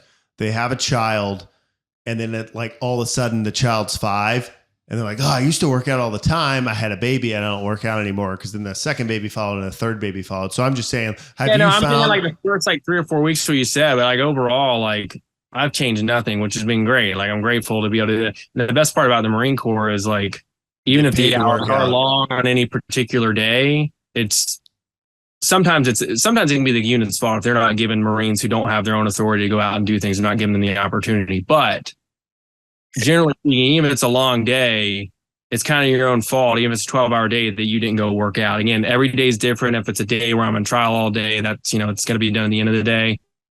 But yeah, so that's been great because my job, even if it's a long day, I've got it in at the end. If it's a full day at work, when I get home, I don't work out because I've already done it. Yeah, that's right. That's always a business. Real quick, one quick thing, then we'll turn it over to Trey. You said leg press. So you're not squatting right now? Sometimes, but right now, the last 3 weeks of my rotation has been deadlifts, and after the deadlifts, using a leg press. Okay, got it. And what kind of weight you moving these days in the deadlift? Last 3 weeks I've been using a hex bar. Okay. And been like 240, like 3 sets of 5, like 240. Okay, that's good. Nice. Which just feels very different than the other bar. It's a different movement, but yeah. Different shape. Yeah. It's very different. It's like very intense in the quads because just the way the whole movement is. And you have to think very mentally to yourself of like simulating of, I'm going to put my shins down there. If I was going to do a bar and really have to think about sitting down into it. Because you have to force yourself to do that. Yeah. Nice. All right, Trey, you know what to do now. Is it my turn? Mom? Okay. All right, Jameson. You're going to ask him something, but you know what you have to get him to do. No, let's go ahead and do this. I'm kind of excited to hear it. Yeah, okay. Smooth talk over here. I'm ready to hear this. Yeah, me too. All right, Jameson. So we're sponsored. We have a sponsor. Surprise. Considering we have 4 listeners. So we have a sponsor, BW Tax. You might know him. You might have heard of him. Great company. So what we do, and keep in mind the bar is very low at this because I do it sometimes, and so the bar is completely at the bottom. So what we do whenever we have a guest is we ask them to do a on-the-spot ad read for BW Tax. On-spot what? Ad read. Okay. So I'm going to give you some facts about BW and his tax company, and then you just 10 seconds, 30 seconds, 30 minutes, whatever you want to do. Ooh. It's free flow, whatever you want to do. Just kind of off the cuff, give a little ad read. So let's go around the circle here. BW Tax, Greenville, South Carolina, but they can do your taxes even if you're not in South Carolina. Jeff, what do you got about BW? The small team, and they are dedicated to taking care of their customers. You call, they're going to answer. They're going to get you the help you need when you need it. BW Tax is run by a Citadel alumni. He's a big Boston fan, and whether you're working small business stuff or you're a Marine judge advocate and you're moving from North Carolina to Hawaii, he can help you find out the tax breaks that are there and cut through the red tape. I think you guys covered it. Yeah. I say the only thing, Jeff kind of touched on it, but small company, but that has that feel. It's not, you're not going to get put on hold and talk to a robot. You talk to an actual human being there. So kind of with this random information, none of us like taxes, right? No one likes taxes. It's our duty as Americans to pay them, right? So you gotta. So kind of with that information, what would you say? Well, possible. Well, yeah, as low as possible. Yeah. So generally, Jameson, people start with something like, what I love about BW Tax, and they take the facts that have just been fire hosed out and they make an ad read. Like I said, bar's low. Yeah. There's no expectations. All right, first, I'll say 2 things. Number 1, no one's paying me to say anything. I receive 1 paycheck only, and it's from the United States government. Nothing to say anything at all because I have no actual different interests in this company. So I say that with number 2, just based on what I've heard. What I thought sounded pretty cool about that was if you call, you get a real person. You're not going through like a little chat box or trying to get someone there. It's small enough where you call and actually get some assistance. I thought that sounded pretty cool. Hey, short and sweet. Short and sweet. I love it. Short and sweet. Well, Jameson, Jeff has one thing that we have to get you to do before we let you off the podcast. But just so you get an idea of the ad reads for friends of BW Tax, and if you knew who BW Tax was, BW is a great guy. You would be proud to know that you gave a good thing. But here's last week's guest, just so you can get an idea. Go ahead, play it, PJ. Well, what I love about BW Tax is that they're actual people. They're a small company with actual people. They will answer the phone, take care of you anytime, day or night. Is it 2:30 in the morning and you've just delivered somebody's baby and you're like, you know what? I had this tax question. BW Tax will be there to answer your questions. If you're somebody who went through medical school and you may have a lot of debt because you didn't join the military and sell your soul, and you've got all that debt and you're like, how could I get some tax relief? Who might I go to? Who might have the answers with my numbers? Go to BW Tax. If you join the military and you get a lot of perks or you've got to deal with a lot of extra paperwork, outside of all the other paperwork you deal with your daily job, and you've got a wife and a kid, and you've got to figure out what's the best way to get a return on my investment and get some tax returns so I can go buy some American-made iron plates, you go to BW Tax. You just call them anytime, day or night, they'll be there. And the best part is they're Boston Celtics fans through and through. So no matter who you are, they'll take good care of you. So I actually like yours better because you did the down and dirty. You call, you get a real person. And that is, I could play you 6. So we've had about 10 people. You're the 10th person to read the ad. We have 6 on the board.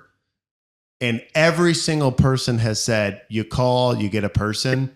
And rather than fill it with political fluff, you just said, what I heard was you call and you get a real person. So we and the disclaimer. You know what I I mean? like the disclaimer is the best part. Yeah. That's the best. I was like, man, true lawyer. All right.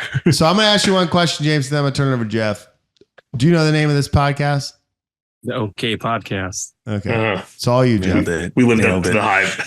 All right. So the last requirement we ask of our guests is that we get a good okay from them. So good. Give them a little context. You take a couple takes. Think about OCS. Yeah. Salty. If you ever remember maybe coming into the squad bay and you decide oh, I got to get something on my Foot Locker real quick. And you're the only one that's fiddling with the lock on your Foot Locker. And then out of the hatch pops the platoon sergeant and the gunny. And he pops out. He's like, okay, friggin' candidate Broggi. Okay, what are you doing? So that's what we're looking for. Conjure up those memories, pull them from the depths, and give us your best okay.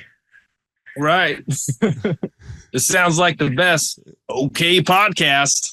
Hey, yes, that's pretty good. We I've heard worse. I've heard worse. So, Jameson, thanks for coming on. Love you, my little brother. Appreciate you supporting us. I know it's late. I know you have a wife and a kid. I don't know that you care, but you might. Is there anything you would want people? We get about 700 downloads a week of people listening to this episode. If they want to know something about you, where would you direct them? What would you want them to look into? Maybe you just want them to go look up the Federalist Papers and read them. If you got listeners that have no idea who you are from all over the country, maybe there's a Reach Act in every state, where would you want them to go? I don't have a website. I'm just a guy, right? I'm just a citizen. I don't have a company. I don't have a business. I'm just a citizen. I do have a Twitter. I don't tweet that often. You'll see. I mean, I don't even have it on. When you do, it's good. Yeah, I mean, it's usually something interesting's happening. It's important. I think people should pay attention to the NC Reach Act, which is stalled. So I think that's pretty important. That info will be on my Twitter, which is just at my name, at Jameson Broggi. But again, I'm not on Twitter that much. I don't even have I don't have any social media apps on my phone at all. That's how little I'm on them. But I do have a Twitter, so if people want to look up stuff, they can go there. All right. Next time I want a young Grant story. That's. I mean, you can hit it now as a closing thing. I'm sure he's got a good one. Yeah. Do you got any young? Was Grant a good older brother? I always got good life advice from Grant, and I remember I bought my first car when I was 15. But the reason I had the money to do that is because Grant was 5 years older than me. When he was 15, I was 10, and he would always tell me, "Hey, when you're old enough to drive, you're gonna want something to actually be able to drive." He's like, "Start saving now." And that was when I was 10. I was like, that's probably a pretty good point. And so I just never spent any of my money, saved it, and I was able to buy because of Grant. And so you just gave sage advice. Okay. No, that's great. But do you still have that truck? I still have that truck. So we love some good car talk on here. So what is that truck that you still have? It's a 2003 Chevy Silverado. I bought in 2008 for $4,900. I still own it. Square body deal. Would you call that a square body, Jameson? Square body? What do you mean? So like 80s and 90s, like the hood was like. Yeah. 2002 kind of had a little bit of a curved front, and then 2003 was the first style change again, and the front is very square. Sometimes people call it like the cat eyes. And actually, it looks brand new right now because on eBay, I got a whole new set of headlights for $60. So instead of trying to hey, I'm going to clean up all this oxidation, I just pop the hood. Buy the new headlights. 10 minutes, $60. They got brand new headlights. The car looks brand new. How great It's is it genetic. How great is it when your truck doesn't crank and you pop the hood and you're like, well, there's the motor, there's the alternator, there's the battery. And if I turn my head, the transmission's down there. It's one of those four things versus you pop like some new car and you're like, all I see is plastic, right? It's nice. Am I hearing this from the guy who has a Tesla? I'm just you drop the hood on the Tesla and it's a trunk. It's called balance. Open It's space. called balance. No, so people often tell me I have a Tesla and I said, no, I have a 97 Chevy. I have a 96 Chevy and I have a phone that you can ride in. Do you like your phone? Oh, you like your phone? Come get in my phone that can take you to the next town over. Now, let me ask you again. You do own a Tesla, correct? I can. What was the lawyer terms you use? I can't confirm or sponsor anything, but yeah. 1, 2, 3, 4, 5, 6. Yeah, my wife's car, as I like to say. I plead the fifth. Actually, my favorite car right now is our minivan. That's better than my truck right now. Ooh, what is it? The 2009 Chrysler Town and Country minivan, 70,000 miles, and it's so easy. You just hit a button, the door opens, you set the baby carriage right in the car seat. You don't have to bend over, you don't have to stand up in it. That's you just drive around the parking lot, 70,000. Yeah, well, it was we got it from Maryland's grandparents. It was in Tampa, Florida. It was their last vehicle they had. Okay, they retired. We just went around town, right? Dude, and, good for y'all, man. That's awesome. How many miles per gallon does that thing get? 20. So that's pretty good. But not great either. You know, the truck only gets 15. Yeah. Did you ever like update? I know you're fuel injected. Do you ever update like the air filter system or the fuel injection system? Yeah. Oh no. I mean, just changing the air filter, but I've never messed with it. It's all standard inside. Like, yeah. I can always get like the best spark plugs for it, but no adjustments to it. Are you like a Bosch guy? Like, do you like the Bosch spark plugs? Yeah, I think the last ones I bought were like Bosch, like Iridium or something. Yeah, those are the best ones. They were expensive, but I was like, if I'm going to take the time to do this, like, amen. My time is worth more than the extra few bucks for a plug. So, did you change your spark plugs yourself? Yeah, every single time. I've done like 4 times. Do you change your own oil? Outstanding. Yeah, well, it depends. If I'm rotating my tires, yes, because that's cheaper because I use the base lift for $8 an hour and I can get 2 things done at once. If I'm just doing the oil, then it's a few dollars more than I'm changing the oil myself. And I'm like, all right, some guy will do it for me. I'll go to the quick one. But if I'm rotating my, so it's every other. So Jameson, we just had a new segment of the podcast. You're the first one ever. It's called "Are You a Broggi?" And it's a series of 8 questions about your car to find out if you were trying to save money. And you passed. You were 8 for 8. We appreciate that. So you're the first Broggi to be on the podcast. Awesome. I've asked other siblings. Grant? What's that? Well, yeah, I'm on it, but I'm actually Grant Broggi. This is my stage name. But all right. Thanks for coming on. We really enjoyed having you. Thanks for your work in the Marine Corps. Thanks for what you've done with the Reach Act in South Carolina and North Carolina. Yeah. We're excited to see where you go next. We know you're a summer mover next year. Hope our paths cross. Jeff's on the West Coast as a battery commander, so you never know. You may see him over there. But thank you for your time, and God bless America. Happy 4th, man. Yeah, happy 4th. Thanks, Happy 4th. Okay. Good dude. Broggi 2044.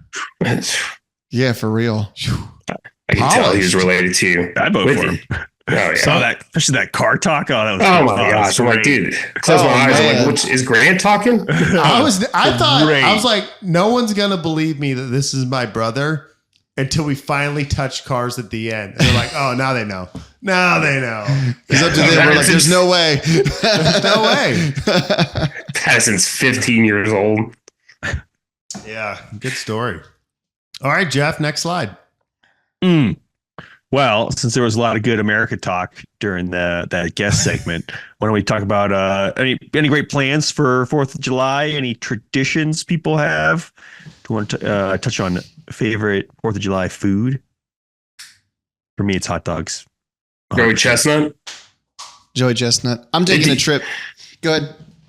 I was kind of touch on the food. Would you consider Joey Chestnut America's number one athlete? He's up there. No. Like, would you put him over Michael Jordan? Would you put him over Kobe Bryant?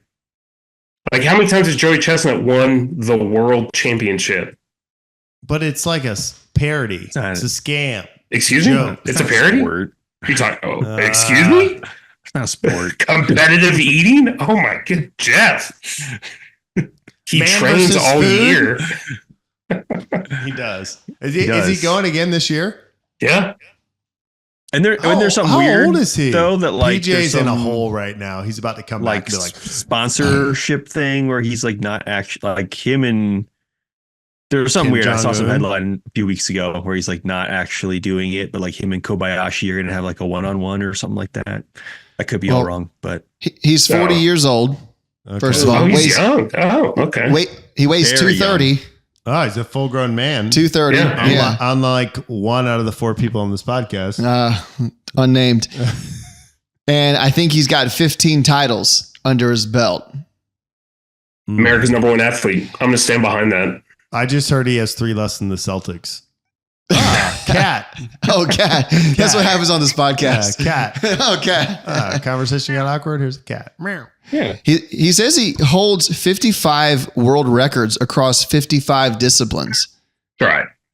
Let me go back to 4th of July talk. I'm just saying, America's No, that greatest was good athlete. for No, July. that was So- good. So have you ever watched it like live? Yeah. I know Yeah. you've seen Sports Center. Have you watched it live I've watched it live a couple times. and like rooted for him? I was just like blown away by No. I'm vigor actually of eating a hot dog. Yeah. I'm actually digging down your. Is he a champion? Whenever I watch it, I do root for. Okay. Yeah, he's a winner. Okay. You just want to keep watching him win. Yeah. Okay. Mm. It's like you watching Steve Spurrier. I get it.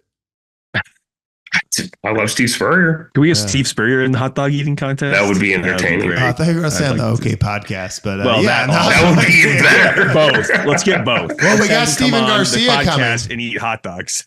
We got Steven Garcia coming in August. Oh, So Tell him I bet to- he's got Tell me he has a Spurrier's plus. Tell me he has a +1. Tell him yeah, bring I mean, Spurrier. that's only like, what do you call it? Layers? 1 degree of separation. Yeah, like just Yeah, like yeah, in yeah. the Lord of the Rings, they toss the ring in. You're like, I'm 1 degree of separation from hell. That's Yeah, yeah.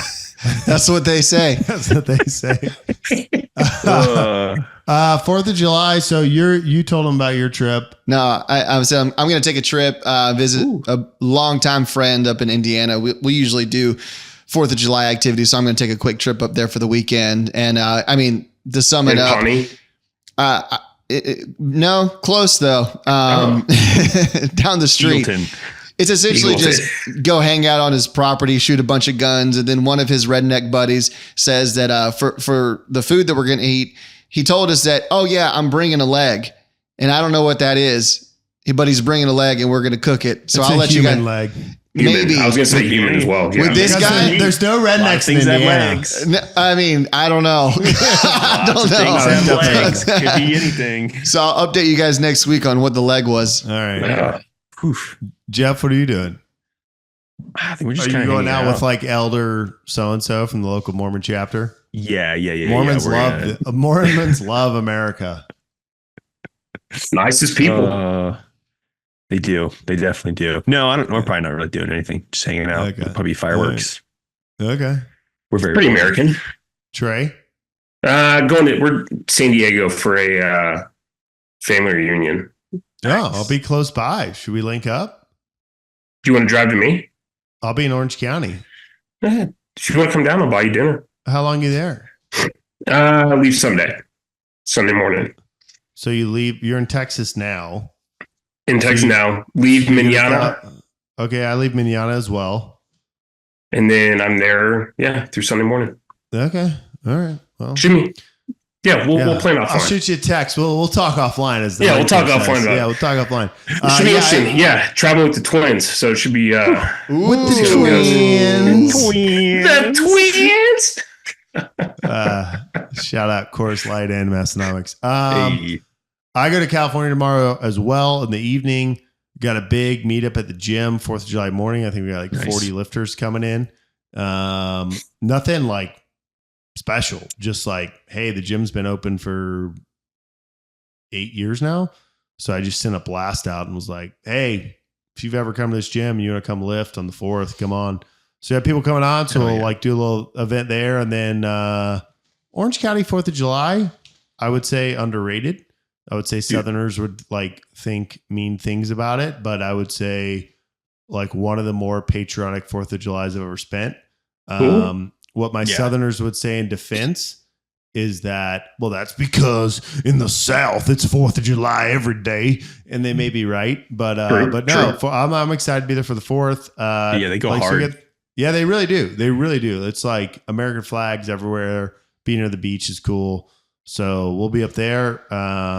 Be there for the weekend doing a starting strength camp on Saturday. But yeah, that's the 4th. Sports are slow. We only have baseball right now. Yeah. And soccer. And and food. Well, I'm sorry, sort football. of. Not the USA anymore. Oh yeah, we're supposed to talk about Euro 16 or round of 16 or the Copa America. Yeah, that one. USA played pretty terrible yesterday against Uruguay, and they also had a ref who was 12 years old. The ref was horrendous. Like one of the fouls, first game. So like typically if like another player's going for a ball and like they step on your ankle, usually the person that gets there that steps on the other player, like you get the yellow card. Well, in this game, the opposite happened. The guy that got like taken out and fouled, like he got the yellow card. So it's just like, what is like this? USA elections? Are you saying it's rigged? Yeah, not to put words in your mouth after talking to a lawyer tonight, but no, it was unfair. Poor. Okay. No, but the USA also played terrible. So FIFA's not that corrupt though. Like they're pretty straightforward. Yeah. Right. Yeah. No, there definitely haven't been any issues. Raided by the FBI one time, right? You remember that? That's right. Hey, what else we got on the slide deck? Next slide. Well, it's not on the slide deck, but right before coming on the podcast, Independence Day was on TV. So I was watching that and I was wondering, ooh, has Grant seen this movie? Because this like technically could fall into like sci-fi realm because there's aliens. Okay, quick. Raise your hand if you've seen Independence Day. Okay. You got to see it. It's a great Marine. Really? Will Smith's a Marine. He's a Marine pilot. A Marine pilot married to a stripper. Mm-hmm. So it's factually accurate. Yeah. Spot on. As American as it gets. But he also refers to himself as soldier a few times, which I was like, yeah, he is a pilot. So that's true. Still accurate. Yeah. So interesting. In Independence Day's defense, and Jeff, I'm glad you assumed I hadn't seen it because I haven't. I know about it. But not much. So I couldn't tell you one line from it. But I've definitely like turned on a TV and been like, oh, I know this is Independence Day. And then turned it off. Seen the movie. Yeah. And I don't even know the premise. Aliens take over the White House? Nailed it. Okay. Yeah. First guess. That was amazing. Isn't that called iRobot? Or I Yeah. Yes. That's a sequel. Also called iRobot. Okay, because I've seen iRobot. Oh. Yeah. I would Isn't that also Will Smith with robots? That is Will Smith with robots, yeah. A lot of people don't know this. All Will Smith movies are just like sequels. It's like the next in line. They all follow each other. And then I Am Legend. After he is I, Robot, he's like, oh, wait, no, I Am Legend. And then after I Am Legend, Hitch. Close. Hitch. Yeah.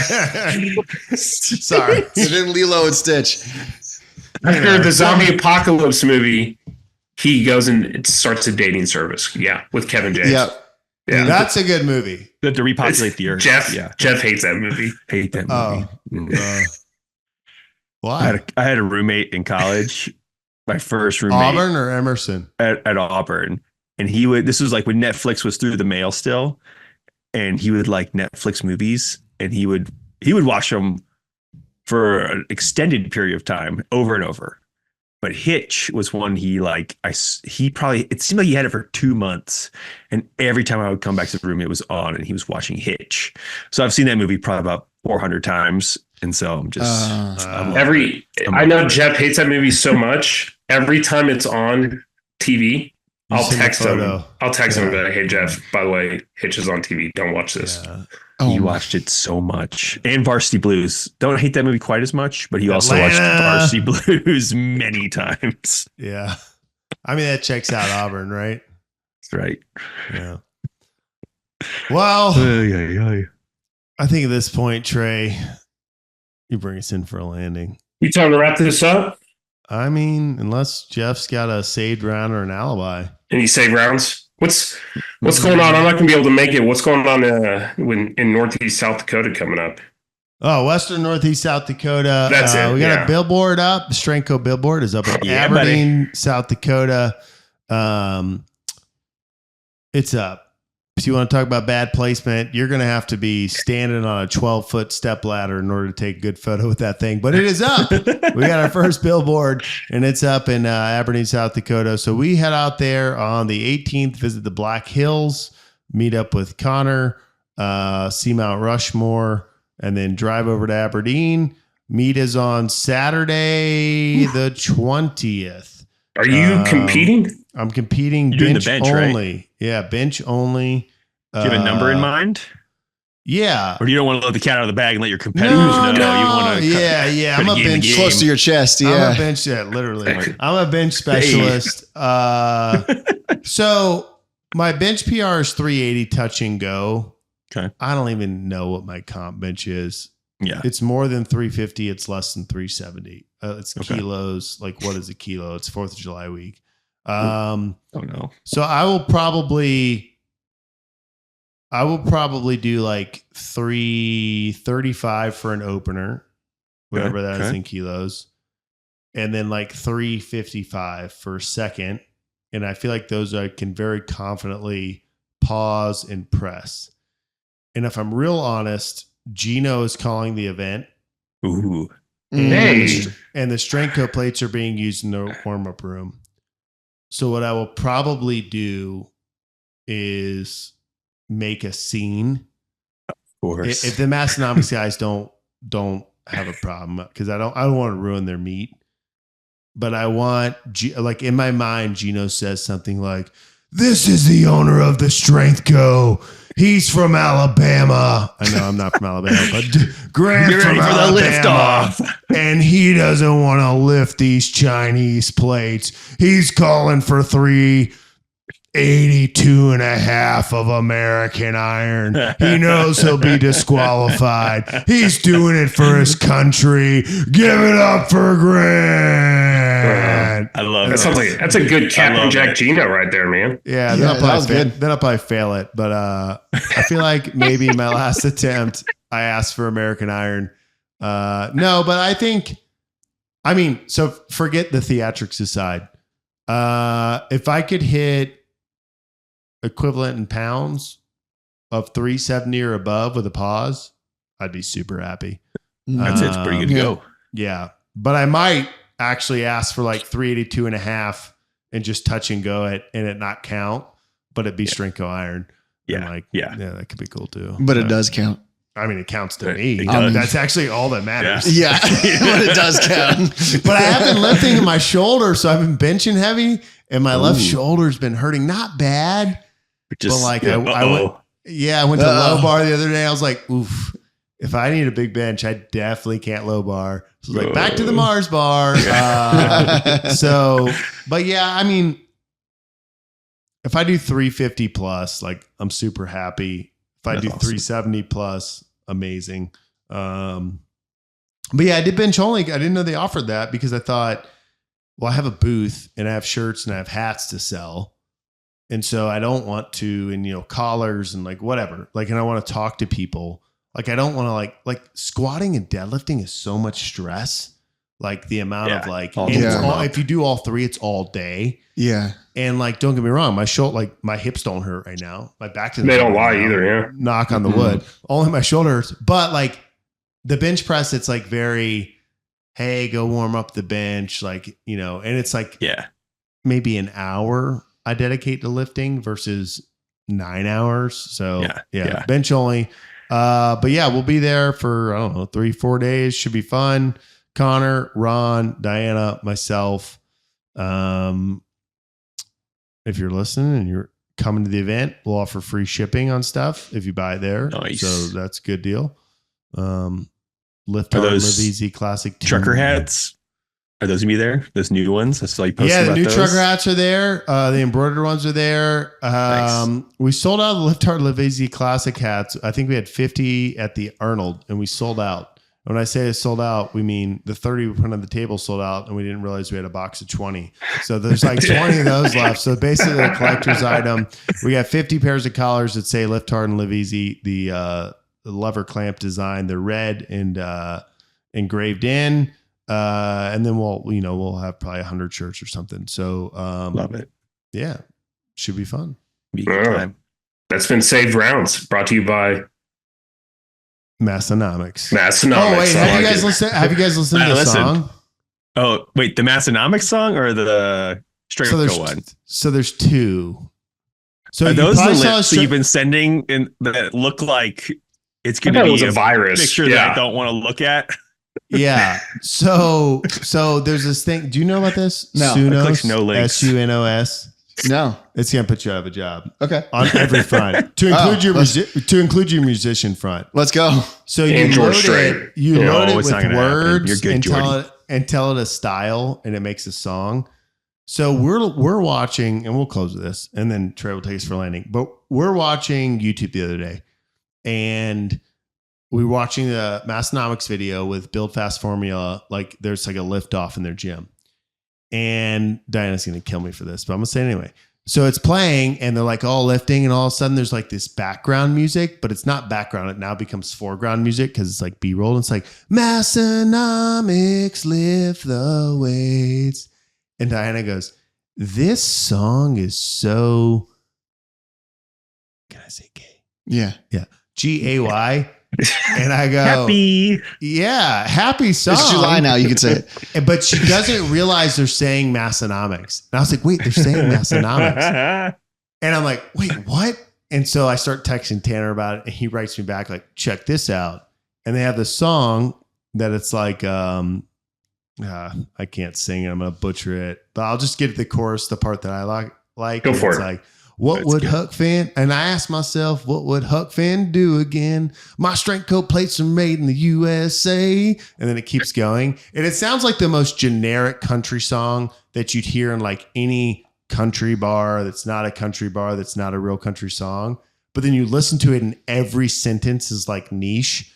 So I grab it and I post it in our Slack. And Barclay West, shout out Raleigh, North Carolina, Citadel alumni, writes official song of summer 2024. Yeah. I just like it. I don't think anything of it. And then I start sending it to people. And then Massonomics starts posting like official song of summer.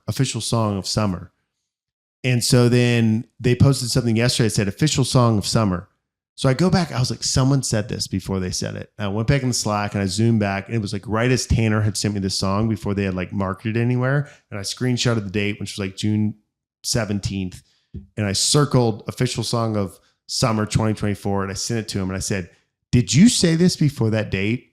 And he just writes back, dude, that guy gets it. And he goes, I said, so you didn't, right? He goes, no, we said it all over this week's podcast, but that literally released 16 minutes ago. Like that guy gets it. But yeah, I don't even know how to tell you to. Well, I'll give you the song and you can put the chorus on the outtake, right? Yeah. So yeah, go check that out. Yeah. But if they don't want to check out the song, Trey, where should they check us out? Well, first of all, what episode is this? 027. 027. This is 027, episode 027 of the podcast. We'd like to thank our guest tonight, the OK Podcast's official lawyer, Jameson. I don't know if that's accurate or not, but let's run with that. Now, I'd like to thank our sponsor, BW Tax. BW, great guy, great person, even better at taxes. It's a well-known fact. Powered by the Strength Co. We would love to connect with you. One way to do that is through the Slack channel. Please hop on there. Look on the show notes below. Has the link for it. Connect with us there. Love to have a little tick for tack back and forth with you. We're on YouTube. Please like and subscribe to that YouTube channel. Watch our pretty faces on there. Best way to do it, though, is go to www.theokpodcast.com. Find all of our social media links. We all have our own individual handles that we all love and we all know. All of us know it. So let's just we all know it. Everyone knows them. We'd like to thank both of y'all who are still listening to this for listening through the whole thing. Hefe, did I miss anything? Nah, we'll see you next time. Country living, lifting weights and beer all day.